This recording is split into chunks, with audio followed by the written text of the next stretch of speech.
आपण शिकणार आहोत काळ व काळाचे पदाच्या रूपावरून दाखवलेली क्रिया कधी होते याचा ज्यावरून बोध होतो त्यास काळ असे म्हणतात. काळाचे 3 प्रकार असतात: भूतकाळ, वर्तमान काळ आणि भविष्यकाळ.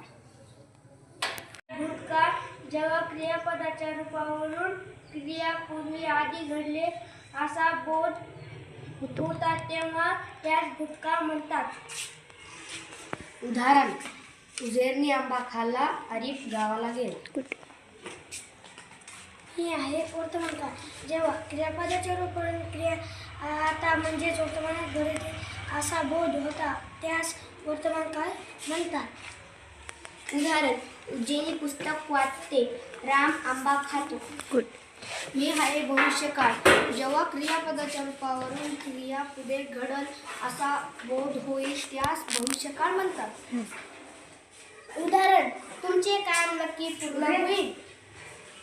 उद्या आमची परीक्षा आहे. मी शिक्षक होणार. गुड.